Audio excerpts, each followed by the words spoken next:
শারদীয় শুভেচ্ছা। আমরা ইনশাআল্লাহ আমাদের তারেক রহমান বলেছেন, আপনারা আপনাদের গত 17 বছর যেভাবে ভূমিকা পালন করেছেন, গত 17 বছরের বিভিন্ন জায়গায় অনেক অবৃত্তি পরিবর্তন করেছে। এবার আমাদের দেশে তারেক রহমান আমাদের নির্দেশনা দিয়েছেন, আমাদের আশেপাশে যেসব পূজা মণ্ডপগুলো আছে আমরা যেন ওদের নিরাপত্তা নিশ্চিত করি।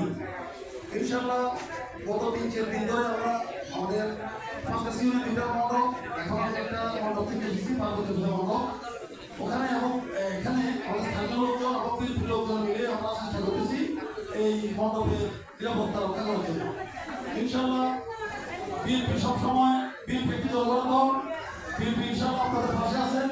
আপনারা আপনাদের পূজা এবং যে কোনো সমস্যা যদি কোনো কারো দ্বারা যদি কোনো সমস্যা হয় পূজা পালন করতে অথবা অন্য কোনো সমস্যা হয়, আপনারা স্থানীয় এখানে স্থানীয় বিএনপি নেতৃত্ব আছে আমাদের এই ওয়ার্ডের সাধারণ সম্পাদক আমাদের করিম ভাই, অত্র ওয়ার্ডের সভাপতি আছে পিয়ার মানাল ভাই, আপনারা তাদেরকে জানাবেন।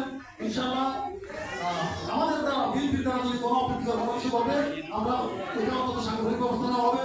ইনশাআল্লাহ আমরা সবসময় আপনাদের পাশে আছি, অতীতেও ছিলাম, আমরা এখনো পাশে আছি। আর কথা বলবো না, সকলকে আমারও শারদীয় শুভেচ্ছা এবং সকলের সুস্বাস্থ্য কামনা করে বিদায় দিলাম।